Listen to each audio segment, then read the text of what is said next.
HBCU Digest Radio, Digest After Dark, unfiltered and uncensored talk with young alumni of historically black colleges and universities. Glad to be back with you and glad to have you listening with us on HBCUdigest.com or on Series 142 HBCU. Joining us today, frat brother Eric by way of Winston-Salem and UDC, and Ors the Morganite, a hybrid of FAMU and Morgan State. So we want to kick this off with not a directly linked conversation about HBCUs, but something that HBCUs can certainly be a part of, and that's the conversation about the R. Kelly docuseries that came on Lifetime last weekend, Surviving R. Kelly, where you had just a great number of women, men, all kinds of people offering evidence and anecdotes about the story of R. Kelly and his predatory ways. I mean, to put it very mildly, with underage and sisters that are far too young to be involved with somebody with this kind of power and influence. So I think it speaks to a larger conversation about not what the role and responsibility of women or parents or anything like that. Clearly, there's very little room for that. But what can we do specifically as brothers with the information to make sure that not only are we holding ourselves accountable for the way that we treat women, sexual assault and all those things aside, just better treatment of sisters, but more so, what do you do to hold each other, other brothers, accountable for certain behavior, whether that be in the dorm, in the classroom, walking in between facilities on campus? So we want to touch on that. So did you guys happen to see it? So I didn't see it in its entirety, but several sisters gave me the rundown on it, and it's like highlights and snippets of it. And for me, it was scary because I'm a father to a new daughter, and I couldn't imagine a life where something like that happened to my child and I'm not in jail, for murder or attempted murder or something like that. But that was my immediate and most emotional takeaway from it. What was it for you guys? It was creepy. It was creepy for me. I mean, I didn't see the whole thing. I saw the first two sections in its entirety, and then I saw pieces of the second and the third, installments. And it was just creepy. I mean, he's a creepy guy. I think it was. Again, I'm a little younger, so I didn't live through Aaliyah. I didn't live through some of the other things, but I was born in the '90s and 12 play and all that. Yeah. I mean, obviously, I knew of its impact. Right. I mean, I was, I'm born '92, so by the time it was like 2000, like I remember when the tape came out, like my barber showed it. He closed all the blinds in the barbershop and closed the door, and he put it on the barbershop. I was like 12, so so I remember that. But just seeing it play out and all these people. It kind of seemed disingenuous. All the people who were around during this time period, a lot of people worked with R. Kelly, so it was just creepy for me. I refused to watch it. I've made the decision a long time ago that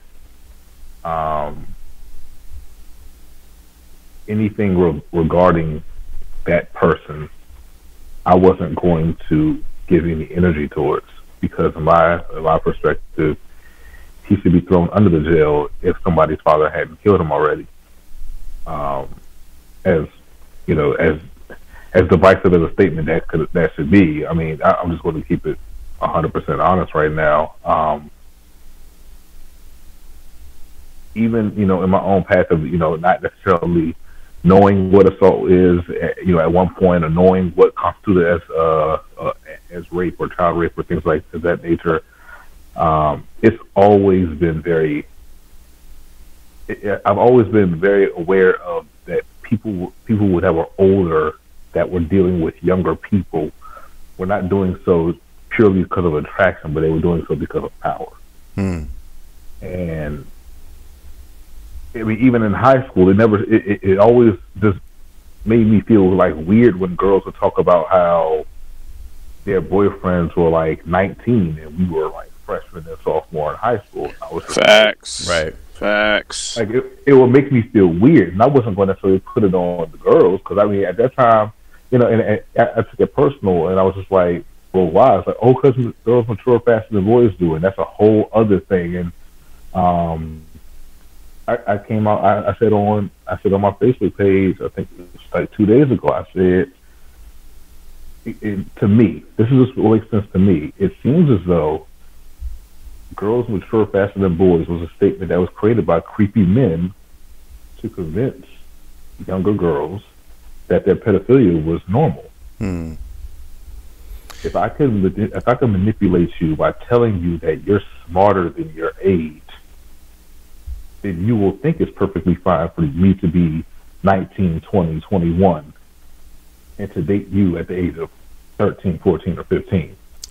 You even have some places like the state of Virginia where the age of consent could be 16, and that means that you're allowed to date somebody who's 24. You know what's weird about that? Because so I don't mean to cut you off, but no problem. Just so we're totally correct, the term is not pedophilia. It's actually ephidophilia, which is where you're attracted to women between 13 and 19. Pedophilia is for actual kids. Yeah. So I'm just saying. So we're totally politically correct. Technically, pedophilia is for like elementary age kids. Once you hit like high school, it's a different term. I can't pronounce it, but it's a different term. It's EPHE. This is statutory rape. Let's just call it that. There we go. Right. So I'm just saying because I've had situations where I've even approached some of my friends like, yo, she's kind of young. Like we're getting a little old for you to be dealing. I mean, I got into it with somebody one time when I was in college. I'm like, this dude's in grad school. You're a freshman. Is this really a good look right now? I mean, professors dealing with students. Is this really a good look right now? But it's time to do something about it, because the one thing that once this series came out, the one thing that I thought about instantly was like, didn't we just go through this with Roy Moore when he was running for Alabama Senate, and we were having the conversations about, really, this dude was at the mall when he was like 30, like talking to girls in school and signing their yearbook, and you thought asking if their fathers would let them go, right? Like, so obviously this is a thing. It ain't race based. This is a thing. And so I think that you guys hit it right on the head. So now comes the part where we have to face accountability, not just for ourselves, where we're kind of having this, I admit it moment, to quote R. Kelly song, for anybody who's heard it. But it's a moment where you say, as you two mentioned, do you have homeboys that have been dating younger women? Do you have homeboys that are of the clique on campus where it's like, oh, you're a junior or senior and let's go holler at freshmen? Look, listen, let's call it. let's expose some things for real. Like let's get a little messy. Anybody who's heard this that went to college may or may not know of a term or a game of asking someone, "Have you been slept?" And there's a game, and usually it's older, older guys or older girls. It can be either one, and it's a list of questions like mental games or things of that nature, where if somebody doesn't answer the question correctly, they have to remove an article of clothing.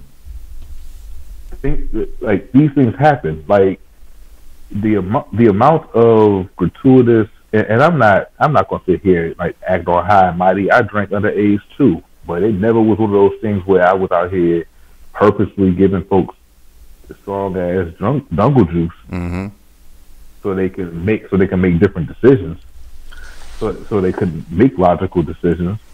I mean, maybe it was me because I was like older girls.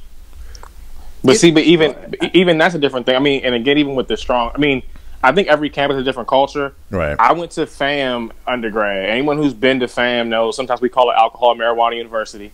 And it's just to keep things totally a buck. I mean, they don't really have juice parties and things like the way they did when I was there. This is almost 10 years ago. But when I was a freshman, it was a different time in Tallahassee with literally going to random warehouses or the fairgrounds, and it's just big drums of whatever that particular Greek organization put into that drum to serve. There was no ID. The concept of consent wasn't even really spoken about like it is today, even 8 years ago, 9 years ago. So I think that it's really important to add that nuance, because I think things are changing for the better now, because things are far more out in the open than they may have been in the past on our campuses. I think the issue is that in many cases, I mean, even freshmen move-in, right? Freshman move-in when I was in school was a bunch of Greeks in cut-off T-shirts helping girls move. That has not stopped. Yeah, they always do like that. that was always cringeworthy, because you see those same girls at the insert Greek organization's named house later on that week. Well, not to mention at the move-in day, the parents are there, and they're like, "Yeah, brothers, I appreciate the help moving in." Exactly, but they don't even realize that it's almost the setup. It's like scouting. Yeah. It's like going to a high school game and saying, "Oh, this guy's the best running back in the state. Who's his best friend? Let me get in touch with his best friend." So they make the parents feel comfortable. That makes the girls feel comfortable, which is why it becomes kind of an all inclusive thing. And I'm not saying that it's totally. I can't put all the blame on anybody, but we have a culture, unfortunately, of predatory behavior that we allow. Well, that's what I'm hoping that we can kind of walk through here, because at this point it's like, yo, this has to stop. Somebody somewhere has to say this is enough. Like, this can't happen to our women anymore. Can't happen to brothers anymore. Can't happen to anybody. But one thing I will say, or I'll ask you guys, is how do you draw the line if you see something going down in public, for example, like you said with the move-in day. You can't really say anything to that parent, to that child, or that new student, or even that guy who's helping to move in, because everybody in there, whether they know it or not, is supporting that move. As innocent as it may seem. I got to push back against that. You can say something, and you should say something. Like, at the expense of seeming like you just doing the most. I'm sorry, but like, it's the reality of the life we live in. The amount of women who I'm friends with that I have known for, at this point, over a decade, who I'm just learning. We went to school together, and I had no idea that they were assaulted multiple times by people who were seemingly nice, by people who seemingly meant well, by people who don't even remember the name of the person that assaulted them, but all they can remember is the face, and they can never forget that face. Like, I'm at the point right now, like, even as me as a guy, when I see something, I'm like, if it's cringeworthy to me, I can only imagine what it's like to her. So I'm gonna be like, "Hey, yo, you all right?" So do you run that risk of doing the most? Because, for example, let's take it another level. For example, you're at a party, and a sister is chatting with a guy. She appears to be younger than he, or he appears to be, kind of out of her range. Do you say something to her? Because that to me would seem like, yo, you could be stepping on her move. You could be stepping on her plan. Do you do that? I don't talk to him. I ask her. There's people that all of us know that I've been in a party with, and it wasn't even like an age thing. It was just like a real, like, funny, like, dude just seemed real pushy. And I didn't even talk to him. I looked at her and I said, "You okay?" It's really that simple. The thing is that something has to be said one way or the next, at the risk of looking like you're doing the most.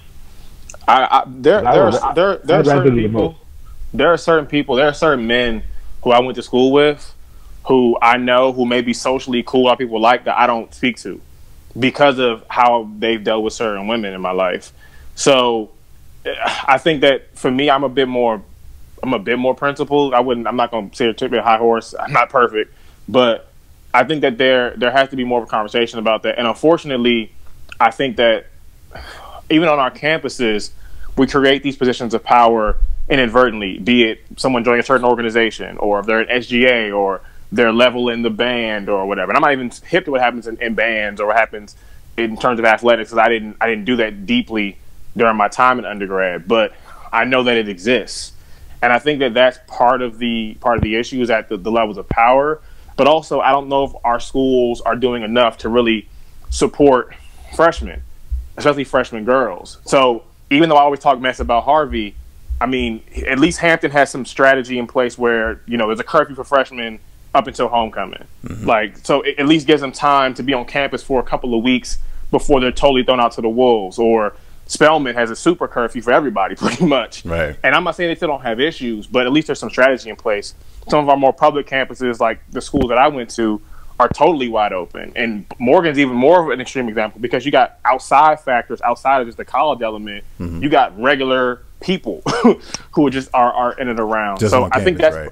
I think that's part. So I think in those instances, it's more important to see something and say something, but also keeping in mind that sometimes even when you say something, the women may not want to deal with. They may think that they're in the right. They may think everything's okay, and that's difficult as well because just because I think something may look incorrect doesn't mean they don't feel like things are right, like you were saying, Jared. Or that they aren't in control, right? Like, and because you can step on the sister's group and it's like, I mean, who are you, T'Challa? Like, I didn't call for the Super Friends. Like, why are you here? But also, it's like, again, what may seem like power may not be power. I mean, I have tons of friends who, when we were 18, 19, when we were 15, 16, were bragging about how they had older men wrapped around their fingers who may have different opinions now that they've matured to see really what manipulation can look like. So I think that it comes down to maturity in that regard. And also, to be very frank, it's different for men and women. As a man, we're programmed to kind of go out and try to get things because it's not necessarily being thrown in our face on a consistent basis versus women was the exact opposite.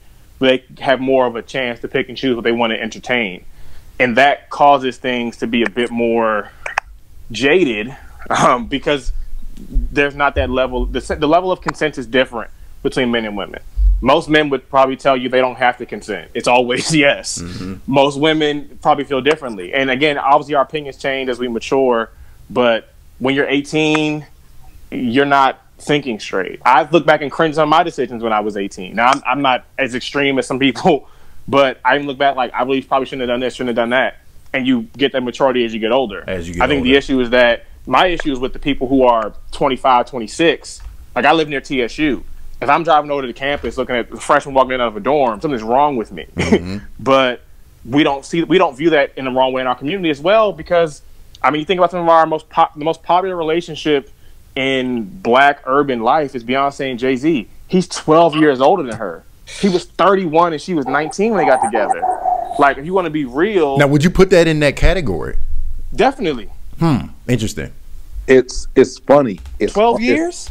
Look, I'm not defending them at all because I it's weird to me, dog. I'm like, my thing is like, hey, yo, you were getting sexually aroused when she was born. Like, just from a biological and time standpoint, you got to think about it that way. Like that's just, it just looks weird to me. Like, he could biologically be her father. Like biologically speaking, he could literally be her father. Like, right. Can't just, and that's not like hate towards any of them. I'm a fan of both of them, but it still does look funny in the light. How do you use the campus and specifically the HBCU environment to inspire better conversations and more substantive views of this? Like, do you think it's something that should be more classroom or faculty oriented? Do you think it's something that should be more inter-student oriented? How do you do it?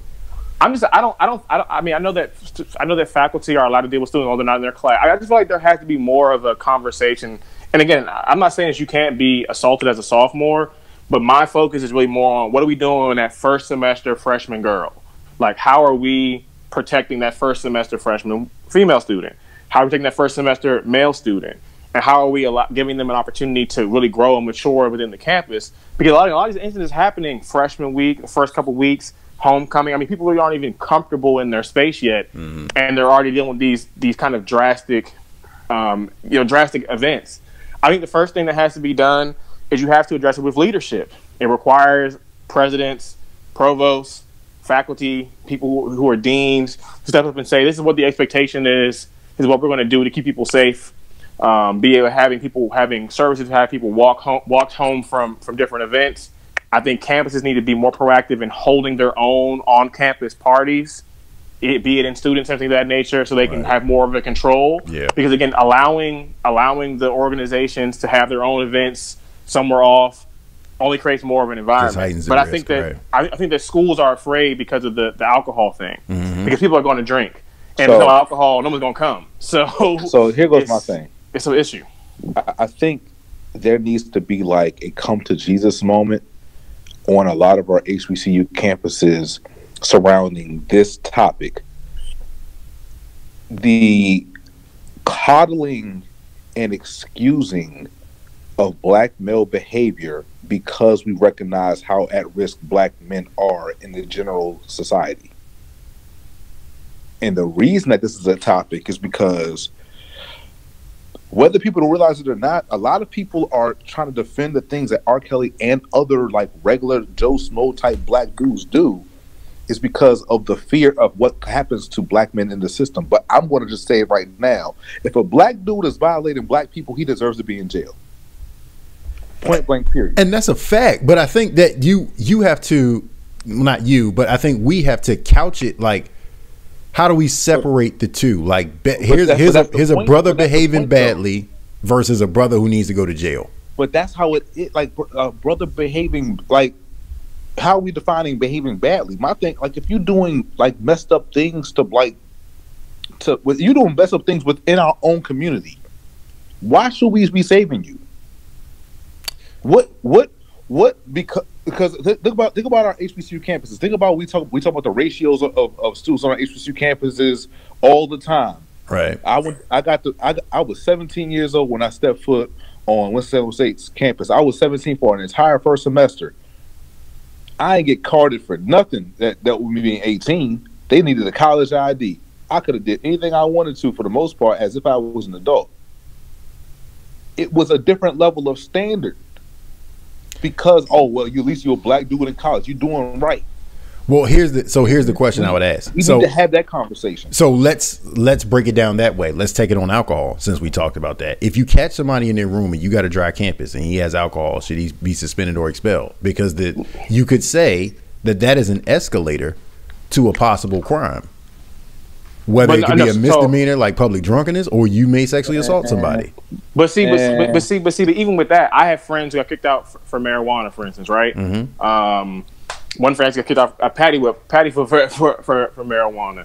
I think that the whole dorm dry campus thing is a bit archaic. Mm-hmm. That's a respectability politics. I mean, also, and even talking about sexual assault, I would be the first. I have no facts on this. Just my opinion.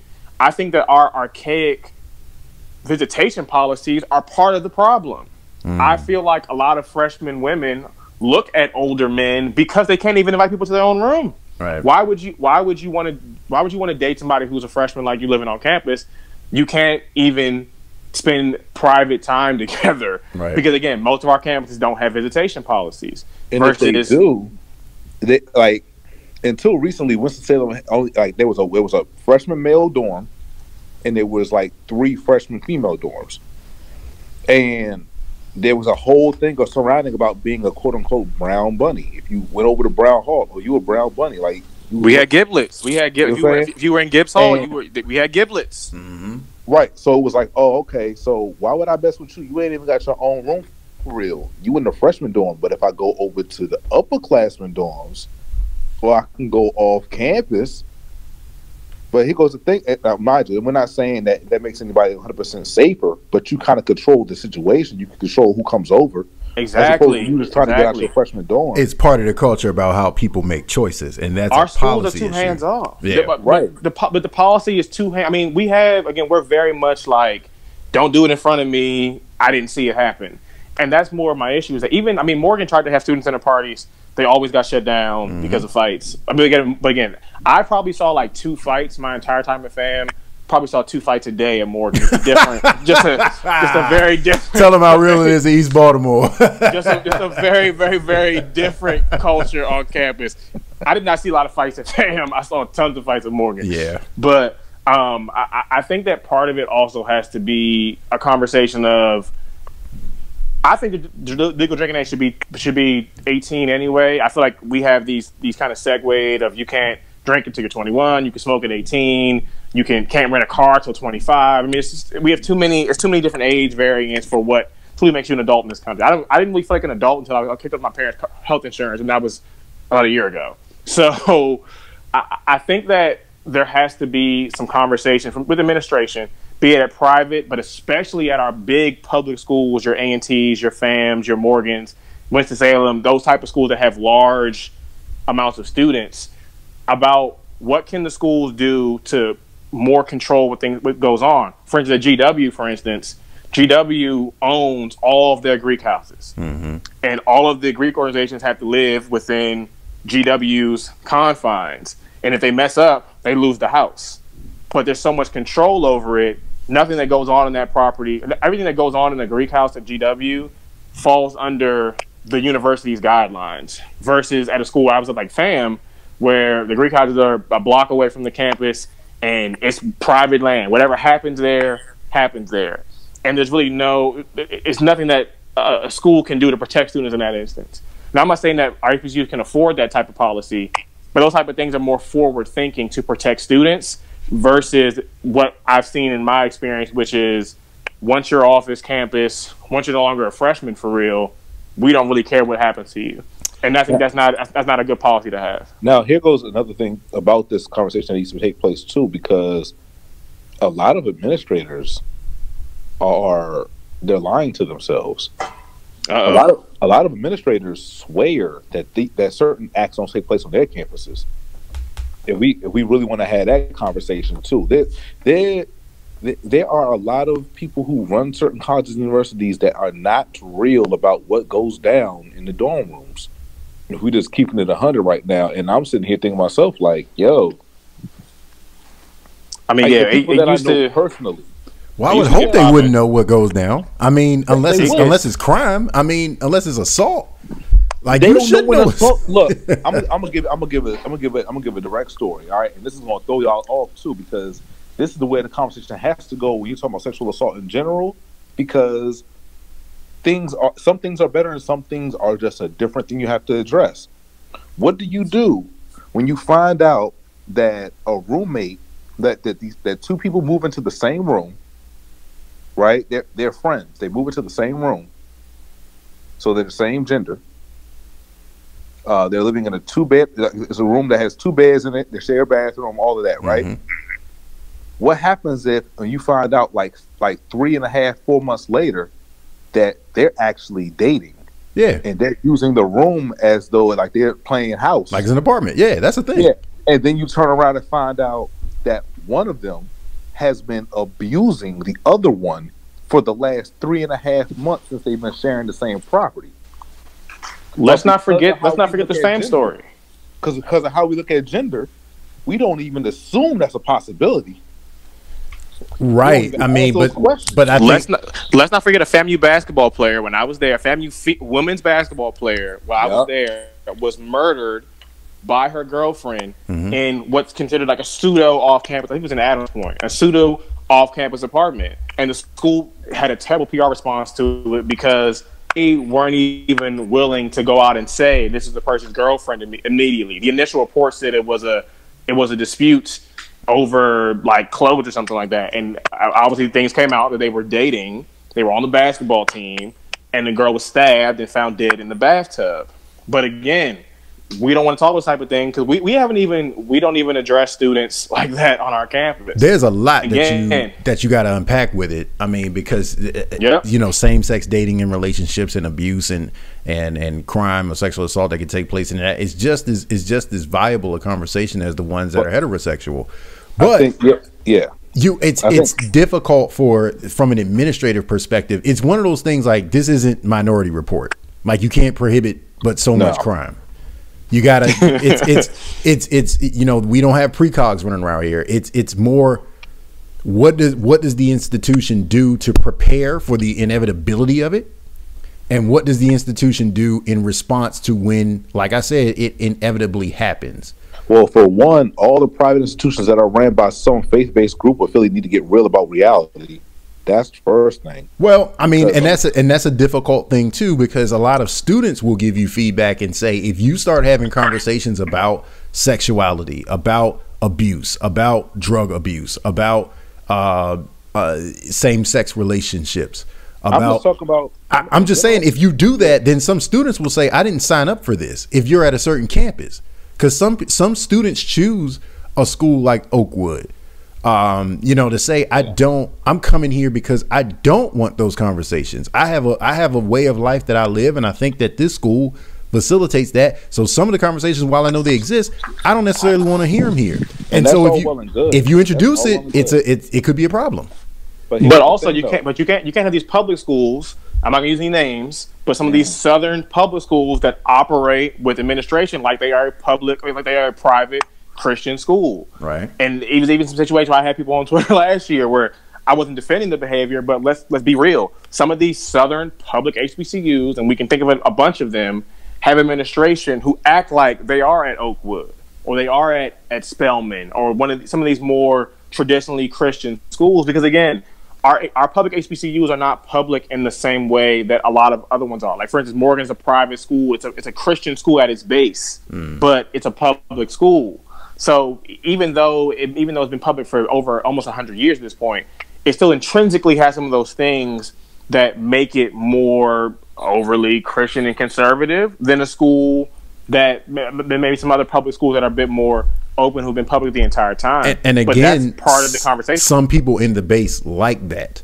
Like, we may not say it, we may not walk around with the Christian flag every day, but there are some people who like even the undercurrent of that religious conservatism in some elements of campus culture. Not all of them, but here's some. Where I'll challenge it. Definitely. Here goes where I'll challenge it.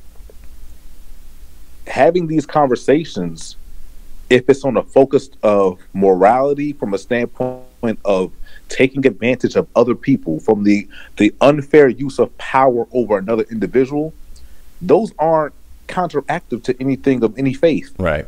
And that's where you can start it. You can start it there. And that's where you have to frame the conversation. The point at the end of the day is the fact that people need to know what their rights are as people. It doesn't necessarily have to say that, oh, well, we don't want to have these conversations because they're violating people's faith or what their beliefs are. You can believe, period. I think everybody on their core, if they have a moral compass that's pointing wherever north is, can believe that people should not be taking advantage of other people sexually, monetarily, anything on our college campuses. If there was a way that any of us could sit down and have a conversation about how the amounts of HBCU women that were not able to finish their school, right? And the thing that was the catalyst that set off everything was because the fact that the place that they were supposed to feel safe on their college campus, they were assaulted or raped. Or taken advantage of. If we could actually sit down and do that study, you know how remarkably sad the numbers would be. Right. And I think that there's two trains running here. There's an institutional obligation, and then there's an individual obligation we have as brothers. And so I would round out the conversation on the melding of the two. We all agree, I think, that the school should take a more active role in facilitating the conversation about this. That the institution should say, we need to have some regular meetings, some regular training sessions, some regular convocations where it's just people talking about expectations in relationships among same-sex and different sex relationships and engagement and interaction, and what can the university do to make sure everybody's having a good time, but it doesn't devolve into something where there's violence or there's degradation of people, something like that. So that's where the institution is. But from both sides, the school and the student, how do we deal with the notion when you have somebody in these conversations that totally and within their rights and respectably disagrees? For example, one of the interesting things about the R. Kelly conversation was the amount of brothers who came out talking about these are fast women. Somebody's just not the fight. I mean, everybody can have a perspective. But see, then what happens? What is the institution's role? What is the student role when there's somebody who takes a position that's generally unpopular? Do you then get that person up out of here too? Okay, so well, I mean, let me say this. So part of it is that, but also again, we have yet to address in our community and in our culture in general, regardless of black or white, how we are comfortable with older men dating younger women.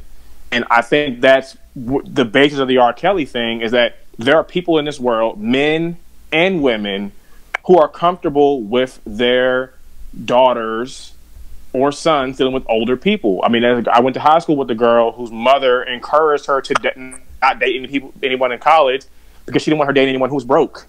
Wow. I mean, and that may sound extreme, but at the time, it made perfect sense to her. And the girl was younger, dating somebody who was well over college age, high school, and her parents were totally comfortable with that. And even with the R. Kelly, let's not forget the 14-year-old girl who was in question from the case. Her father still works with R. Kelly. Ugh. So, I mean, not to dive all too deep into the story, but I mean, so there are people who are comfortable with that behavior. So, and parents who are comfortable with that behavior. I mean, I'm sure that there were people who maybe were freshmen, sophomores, dating people who were in grad school, whose parents were comfortable with that. Oh, this person is already established. Yeah, I mean, maybe more mature. I mean, so we have to first address that, and understanding that I have an issue with people like the Jay-Z and Beyonce case again, when the age gap at any age is pushing that frame 12, 13, 14 years. Because again, I think it sets a really bad example, not just to people in the relationship, but those to others, of what is acceptable and what isn't acceptable. Because when you have those type of ranges, it's very hard to have an equal power dynamic between two people. And even in terms of income, I mean, we see these athletes all the time who are dating women who don't even have jobs. Well, but there's a really weird power dynamic. And all of that is true, but that's why I think that how you frame the conversation is important, because what we could wind up having is if we keep framing these conversations and having them, which we need to do, and we don't find a way for students to respectably disagree, then what you're going to have is an HBCU version of that alt-right thing. All right, so but just hear me out, because what's going to wind up happening is some brother is going to say, I'm sick of this PC crap. I'm going to start becoming more vocal with my views that this is an attack on black men. Could he be wrong? Absolutely. Does that mean that his position doesn't become stronger and that other people won't jump in it? We've seen it in our group chat. I mean, the more the crowd mobilizes against a soul or a underrepresented voice, the stronger they get, the more they dig in. So how do campuses and student bodies prevent that? So this is actually kind of interesting, because it kind of does touch on the topic of like political correctness and freedom of speech, right? Mm-hmm. So I'm in school. I'm in my master's program. I'm getting a degree in higher education, and my very first research paper that I did I did two different research papers on the same topic, focused on the freedom of speech, political correctness, and ethics behind the UNC Silent Sam statute. Mm-hmm. And the reason I did it was because I wanted to know, what is the university's responsibility or any university's responsibility to give a space for people to have freedom of speech, even when the things that people are saying are morally reprehensible, which is the same thing in this situation, right? Let's wait a minute before you go on. We got to be careful with the thing about morally reprehensible, because there's the Silent Sam thing. You could say, well, those are symbols of, that's hate speech in some respects. But if somebody says the girls that were messing with R. Kelly were fast, could you classify them as one and the same? No, you would know why you can't. No, because what R. Kelly did was a crime. That was legally a crime. It's a criminal act. Like if you want to die on the hill of saying that it wasn't morally reprehensible for a grown man to be picking up girls from high school, have at it. I mean, you still look funny in the light. You look crazy, right? But you look crazy in the light, right? But the college, the campus has to facilitate. If you're gonna, in other words, if we agree that the thing that is going to help this along the best is to have more conversations, that is bound to come up. Somebody's going to stand up in the auditorium and say, "Well, I just think that those girls were fast." He gets booed. He gets shouted down. He gets shouted down more when they walk out of the auditorium. He gets shouted down more when he's walking to class that week. And then what? No. But see, here's the thing, though. So based upon everything that I found, you can't silence people. Mm-hmm. You have to give a space for people to sound stupid. Honestly, that's really what it is. because when people sound stupid like that publicly, it also creates the conversations. And when you create the conversations, whether they hear it or not, somebody else is going to hear it and recognize, like, oh, I used to think this way, and that was wrong because of this, that, and the third. But Eric, what do you do when it's not a man making this statement? And that's what I've been seeing more online than anything else. Look, what do you say to women who are calling other women out for these same? Because I think that's the issue. Like, it's very easy for us as men to say, this man is dumb, this man is wrong, let's hold him accountable. How do at the end of the day, I mean, these stereotypes, these things about being fast or whatever else, they are perpetuated by men and reinforced by women. Of course they are. Again, because that's where it gets messy. Yeah, because a lot of women are gatekeepers of both patriarchal and heteronormative norms. We know this. This is not look at Trump. Mystery. We know this factually. But the thing is that at some point, and I would say it myself, I've been accused of this all the time. There's been plenty of times where I've heard women like regurgitate things that they were socialized to believe that were okay based upon things that were just patriarchal, misogynistic, things that kind of try to separate themselves from other types of girls because somebody taught them that, oh, well, I'm a woman. They're not women. They're whatever. And a lot of this is reinforced by religion. I mean, there's a girl I went to fam with who has this whole campaign on her virginity, and she puts out a lot of judgmental, very shameful sounding things about other women who aren't virgins before they get married. But again, here's the thing though: at the risk of being offensive, sometimes you just got to speak the truth to certain things. And that's really where I'm getting down to it with a lot of this. Okay,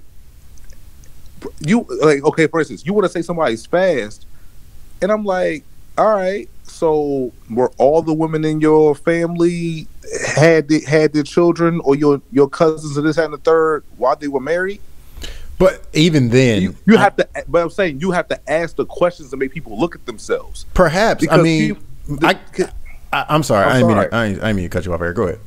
No, I'm just saying in a very general sense. Like at the end of the day, like even as men, because somebody's going to say because nowadays because of the way that people have learned what feminism was on Twitter, even though that's not really what feminism is, they think that anytime that you are a man, that you happen to speak the truth about something, even if you're supporting feminism, if you say it to a woman, apparently now you're mansplaining, which is not the case. But that's a whole different topic. And that's what I was going to say. It goes into so many different directions. Into that, but at the end of the day, regardless of what the backlash has to be, when you have a moral compass of what is and what is not okay, you have to speak the truth regardless of what comes out of it.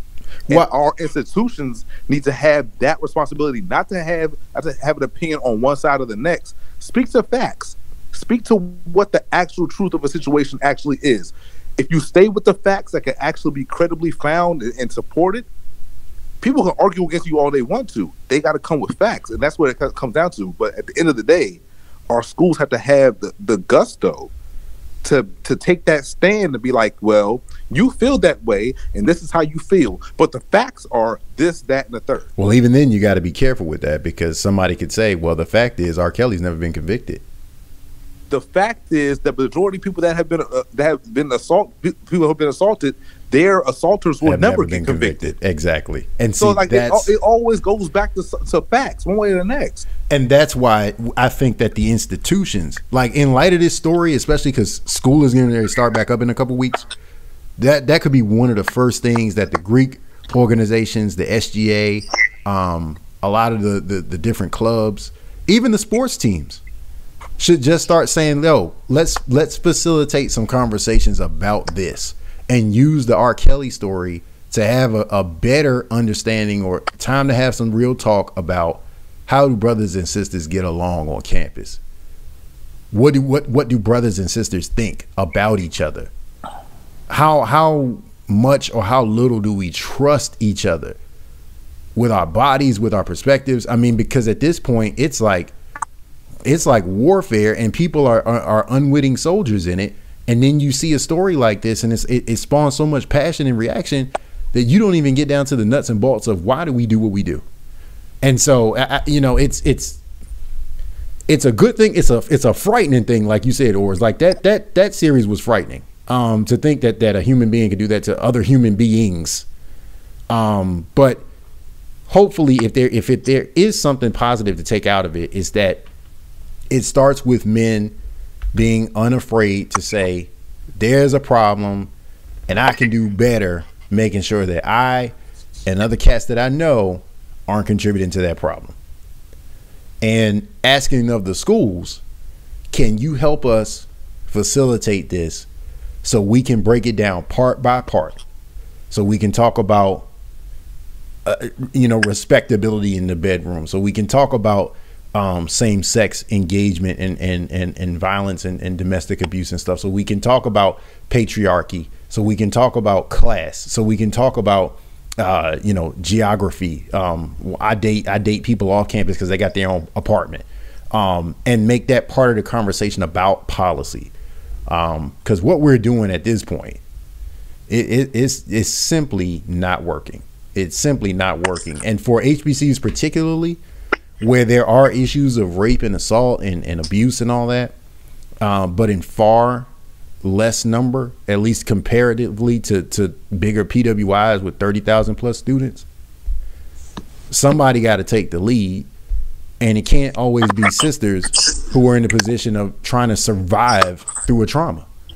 Honestly speaking, I'm a little upset regarding HBCUs though, because this conversation shouldn't have happened just now. Right. It should have really been started when Fort Valley State came through with that.